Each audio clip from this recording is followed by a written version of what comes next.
A mother dies with a baby in her womb. But her husband does something incredible. The birth of baby Bella was at least eventful. His mother, Melanie, suffered a cardiac arrest during childbirth and was declared clinically dead. There was little hope for her and the baby she was carrying. But her husband did something surprising. Let's see what happened and how this story ends.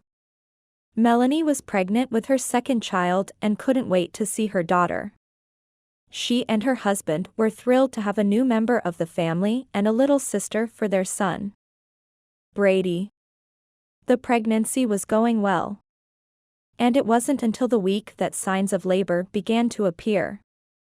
When Melanie was pregnant with Brady, she did everything possible to find a gynecologist and a hospital that shared her pro-life views. Sometimes, decisions in a medical situation must be made in a split second. And Melanie wanted to ensure that her child's life would carry the same weight, or even more, than her own life. She was so convinced of this that she would travel 25 minutes out of her way to visit a trusted gynecologist. However, she had found one and felt she would be in good hands with this second pregnancy. All signs pointed to an uneventful birth. And nothing seemed out of the ordinary. But then disaster struck. When Melanie was in the hospital bed about to give birth, just after her water broke, she began to feel unwell. She told her nurse that she felt dizzy and nauseous, as if she were about to faint. But nothing indicated anything serious. But suddenly, Melanie closed her eyes and collapsed right in front of her doctors and husband. She appeared to be having some sort of seizure. And her vital signs showed something wrong, with her heart rate and blood pressure dropping to nearly zero. Slowly, she began to turn blue and stopped breathing. With her daughter still in her womb, the baby's vital signs also started to decline at an alarming rate. What was happening to Melanie? And what was the best way to treat both the mother and the fetus? A code blue was declared, and a full medical team quickly entered the room. They disconnected the bed Melanie was on and rushed her to the operating room. The diagnosis showed that Melanie was suffering from an amniotic fluid embolism. This is a rare but serious condition that occurs when amniotic fluid enters the mother's bloodstream. It can have instant and devastating effects, as it did at that moment. Melanie had already been declared clinically dead, and the operating room medical team decided to focus on the baby. They performed an emergency C-section. Melanie's husband, Doug, was extremely worried. He had seen his wife being taken away and had been told that it might be the last time he would see her alive. Her condition was critical, and it was likely that she wouldn't survive. And if she did, she might never be the same again. This was heartbreaking news for Doug, who fiercely loved his wife and had not seen anything like this coming. He felt completely helpless and terrified, not knowing how to cope with the situation. So, he turned to God and prayed. In his head, he repeated the words, "God, I know this is more than I can handle, which means you have a plan and a purpose in this. And I trust you. But please, if it is your will, allow me to hold my wife again." As the terrible news about Melanie's condition spread to their friends and family, they also began to pray. Sitting in the waiting room, they all joined hands and begged God to please bring her back. They also took their prayers to social media, and the message went viral in just a few hours. Melanie had become one of the top 100 most searched people on Twitter and the #1 searched person in Phoenix on Google. As a result, Thousands of messages started pouring in from people all over the world who were also praying for Melanie. Meanwhile, Doug and Melanie's daughter was born and taken to the neonatal unit, where Doug was able to visit her. Melanie remained in the operating room, where doctors were fighting for her life. But they had little hope for her. Doug still didn't know if his wife would live or die when he held his daughter for the first time. A nurse asked him what they were going to name her. And he said, Bella, which means heroine of God. It was an immensely bittersweet moment for him. He was overjoyed that his daughter was alive. But he feared for his beloved wife. He dreaded the thought of raising this little princess alone and felt deep sorrow at not being able to share that moment with her. The doctors had managed to revive Melanie and get a weak pulse. But she remained in critical condition. After 48 long and terrifying hours, they were able to transfer her to the ICU, where they tried to keep her alive. Melanie's brother, who is a cardiothoracic surgeon, had arrived at the hospital by then and requested to see her records. He saw that things didn't look good for his sister, who was in a state of cardiovascular collapse. The whole family had to say their goodbyes because no one believed she would survive. It broke Doug's heart. But he approached Melanie to say his last words to her. He said, I love you. I will always love you. Brady and Bella are beautiful.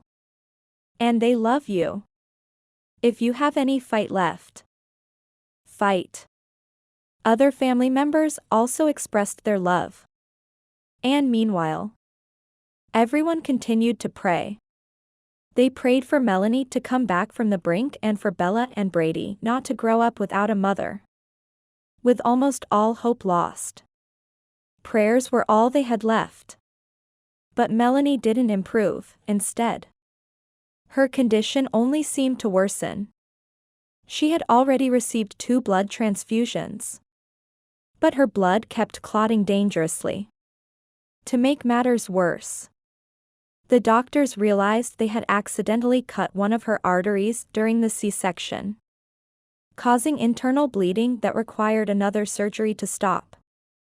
All the blood had pooled in her abdomen, and they had to pack her stomach to absorb it. It seemed as though her entire body was giving up. Her heart was barely pumping, and her lungs had failed. So she was dependent on a ventilator. The medical staff was waiting for the moment her system would give out, when they believed there was nothing more they could do for her. But deep inside, Melanie wasn't ready to give up. She had a strong desire to see her family again and a deep faith that what was happening to her had a purpose. It was decided to transfer Melanie to another hospital with better technology to treat her there. She was connected to a machine called ECMO to help her heart and lungs recover, to check her neurological functions. They lowered her sedation level until she briefly woke up. Just as she regained consciousness, Doug entered the room. And looking at her, he simply said, "Hi, honey." Melanie's eyes filled with tears. A clear sign to Doug that she wasn't brain dead. Suddenly, hope began to shine on the horizon. But another surgery was still needed to remove the packing from her stomach. Once again, everything was very precarious. But before Melanie was put under anesthesia, they showed her a photo of Bella. According to her own words, this must have awakened some kind of a mama bear instinct in her. And she almost tried to get out of bed to see her little one. But she was anesthetized and couldn't move. A few hours of fear began as they waited to see if Melanie would survive the surgery. And she did. It was almost a miracle.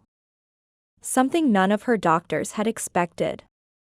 But Melanie had been strong enough, and perhaps stubborn enough, to pull through. Within 24 hours, they were able to take her off the ventilator and all medications except for painkillers. And it became clear that she would live. She and her husband couldn't have been happier or more grateful. And their reunion was simply incredible. Melanie doesn't remember most of this story, when she was unconscious almost the entire time.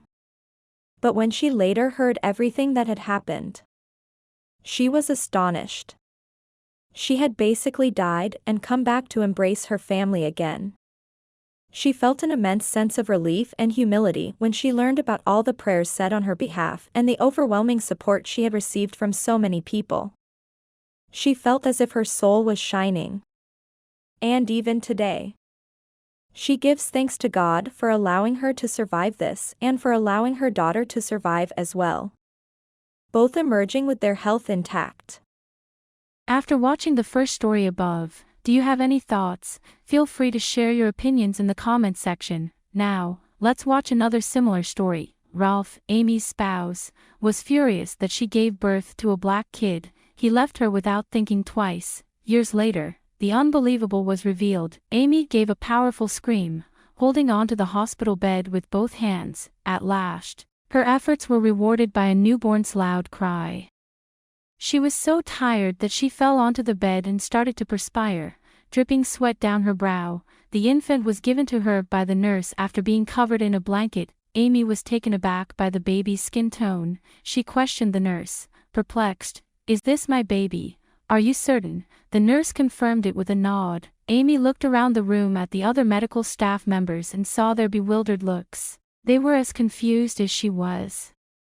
Since Amy had given birth to her first 3 children in that same hospital, the medical staff knew her well. The first 3 offspring of Amy, a white woman married to a white man, were also white. However, the unexpected blackness of this 4th infant left everyone perplexed as to how that could be. A few minutes later, Ralph came into the room, excited to greet Amy and their new baby. As soon as he saw the infant, his initially happy demeanor abruptly changed to one of astonishment. He left the room to make sure he was in the correct location by looking at the room number on the door plaque. Yes, that was Amy's room. He reappeared with a twisted frown, not understanding how Amy could have given birth to a black child. He paused at the foot of the bed and glared down at her accusingly, not wanting to get any closer. Amy pulled away from his stare while frantically attempting to clarify. "I can explain, honey," she begged. "I don't know what happened. I didn't do this." Ralph, however, sneered in shock. More of what he perceived as lies was not something he was interested in hearing. He was certain that he was aware of the reality. Amy had an affair with her powerful supervisor at the insurance company where she was employed. His accusation surprised Amy, who shook her head and said again and again that it wasn't true. Ralph didn't care, though. A nurse interrupted their chat to ask Ralph to go so that Amy could get some rest. Amy felt a pang of anguish in her brain. She had just given birth when she was overcome with intense emotional suffering. It never occurred to her that Ralph would treat her like this, especially after she had run out of energy. Amy fed her baby after waking up after a restless snooze marred by nightmares. He was a really lovely child, and Amy could see the similarities between him and his 3 older brothers, even with their different skin tones. She chose to name their son Samuel after discussing several names with Ralph months prior. Amy didn't see Ralph for the rest of her hospital stay. She hoped he was thinking back on what they discussed and exploring alternative avenues to explain their baby's odd skin tone. Amy had never dated anybody else, therefore she was positive that Ralph was Samuel's father. Ralph, regrettably, didn't agree with her assurance. Following his discharge from the hospital, Ralph became aloof and unfriendly with Amy and Samuel. Even though Amy was extremely heartbroken, she forced herself to be happy for the benefit of their kids. But a few days later, Ralph made his departure known by packing his belongings. Amy tried to talk sense into his stunned mind. She begged him to think about the 10 years they'd spent together, the kids they'd raised. But Ralph had already made up his mind. He was adamant. He felt that Amy had wounded his pride and betrayed him. He was afraid he would be laughed at and lose his dignity if he showed her forgiveness. He left his wife and family behind as a result. Amy's entire world fell apart. Without Ralph, she did not know how she would manage. She had never thought he was capable of abandoning her with such cruelty. They had been acquaintances since their undergraduate years. When they became buddies and then a couple, he eventually made the proposal, and they were wed. It had been simple for them to get pregnant when they decided to establish a family in their second year of marriage. Ralph had always dreamed of a picture-perfect home with a white picket fence, 2 kids, and possibly a pet, but Amy had always desired a bigger family. She had always felt alone, having lost her older sister in a school bus accident when she was 4 years old and growing up as an only kid. She had supported Ralph's choice to have only 2 children. But she also wanted her own children to never feel the loneliness she experienced, but destiny had other ideas for them. Amy and Ralph were ecstatic when Amy became pregnant for the first time, talking non-stop about their wonderful plans for their unborn kid. When they brought their first boy into the world, their happiness knew no bounds. Amy was pregnant once more 3 years later, this time with a boy and a girl, who turned out to be stunning twins. Even though they knew Ralph didn't want any more kids, the couple was nevertheless overjoyed. Amy took steps to prevent getting pregnant again in order to honor his wishes. However, Amy had the same symptoms when she woke up one morning 5 years after the twins were born. She purchased a pregnancy test and, to her surprise and terror, discovered that she was pregnant once more. When Amy told Ralph the news, he became enraged and accused Amy of being naive and careless for letting such a mistake occur. For a long while, Ralph was angry, but as her due date drew nearer, he warmed up and became loving again. Sadly, that tenderness disappeared the minute Amy gave birth to Samuel, whose dark complexion made a striking contrast with the family's lighter complexion. Once Ralph departed, Amy found herself faced with the daunting prospect of raising their children all by herself. Their ages were incredibly young. Her eldest was 9, the twins were almost 6, and baby Samuel was added to the mix. As she struggled to care for and support the children, Amy felt overwhelmed. Even though she appeared to have achieved the ideal work-life balance at one point, her neighbors who had earlier coveted her family are now making fun of her behind her back, claiming that she is an unfaithful wife and a hypocrite. Amy was at a loss for what to do during this difficult period. Even though she asked her friends for assistance, they were too busy with their own life and families to respond. Their only words of support were to reassure her and tell her to be strong. Amy sobbed into her pillow night after night when she felt her very being ripped apart by the excruciating agony and weariness. The will to continue was something she fought hard to muster. She felt a weighty burden from her obligations and had lost all motivation in her life. With their father's departure, her children's lives were turned upside down, and they sought solace in her presence. Amy had to go to work on top of taking care of her vulnerable, innocent baby Samuel all the time. It was nearly too much to endure. Tears would fall down Amy's cheeks at the most inopportune times, and she struggled to focus and give her all in her performances. Her colleagues were unsettled by this. At one point, she was on the verge of making a major mistake in a report. Her supervisor noticed this and called her into their office to request that she take unpaid vacation indefinitely. Despite Amy's need for the money to sustain her children, she unwillingly accepted due to her superior's harsh attitude. They were right in their choice, and she was happy she wouldn't be dismissed. Amy tried texting, calling, and leaving multiple voicemails in an effort to get in touch with Ralph, but he never responded. He seemed to have disappeared.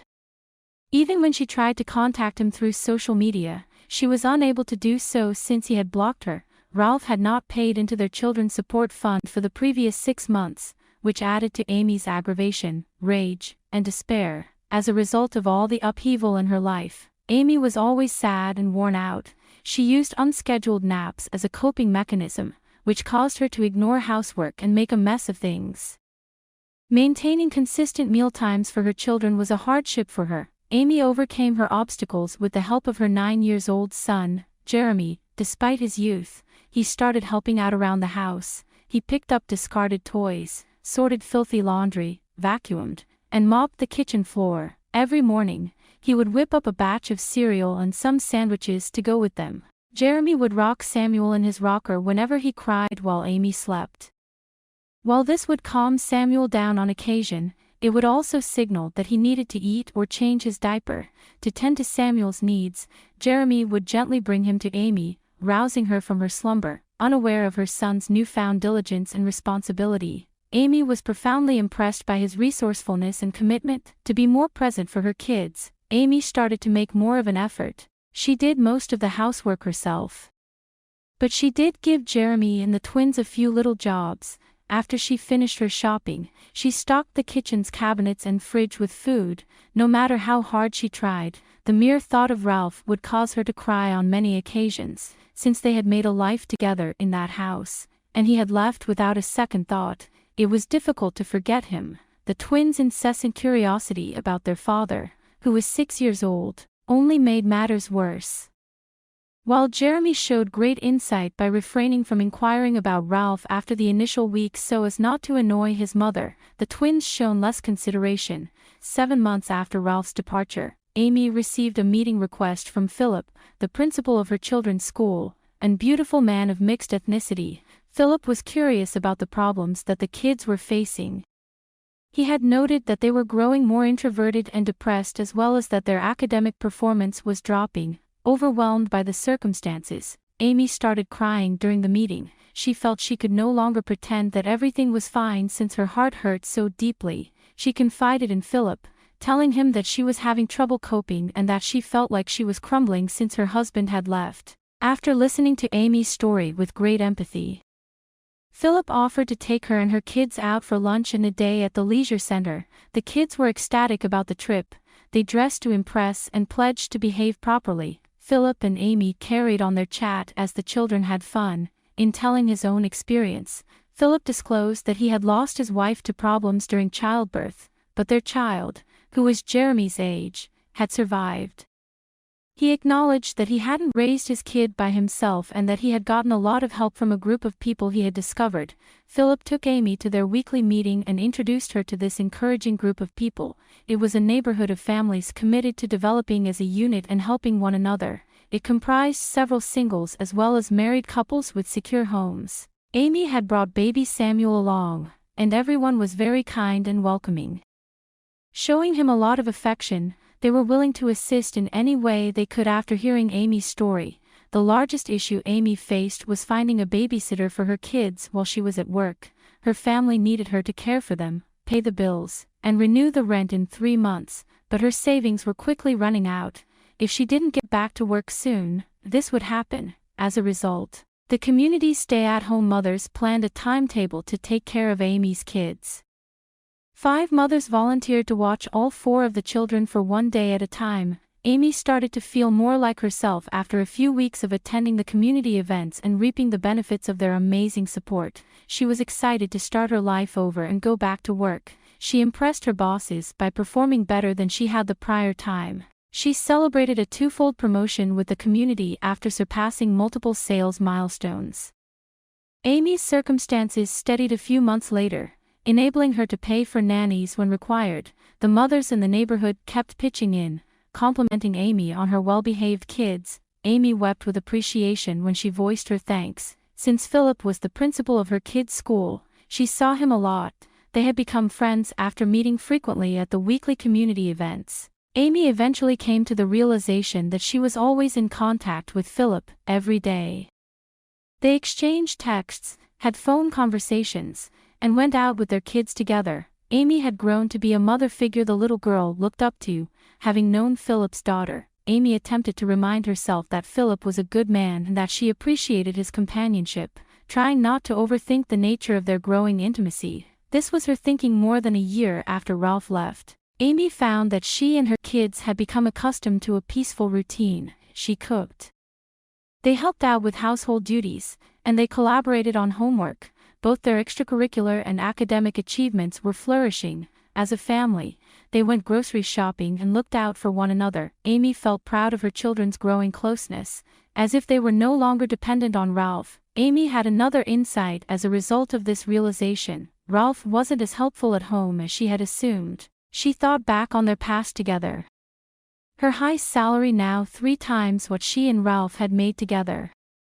Although Ralph made a little more money than Amy, he had spent a large portion of it on things he wanted, such as expensive clothing that he couldn't really afford. Amy had been the main provider, taking care of most of the duties and paying the bills, because she loved Ralph and appreciated his presence, she hadn't completely recognized at the time. Amy thought that Ralph's unwillingness to pay alimony or child support was to blame for the fact that he still hadn't sent divorce papers after nearly 2 years of being separated. Just for the time being, she decided to disregard him. The children of Philip and Amy were having a picnic at the park one Saturday afternoon. Philip looked on with interest as the kids played, especially cute little Samuel, who was 3 years old. Amy wanted to know whether he had seen anything amiss. So she asked him. In a flash, Philip calmed her fears by explaining that he was only taking in their striking eyes. Amy casually brought up the fact that her children's eye color was passed down from her father's side, since Samuel shared Ralph's unique eyes. Philip continued by saying that if this were true, then Samuel had to be Ralph's biological son. After Ralph departed, Amy was in too much distress to consider getting a DNA test to verify his claims were false.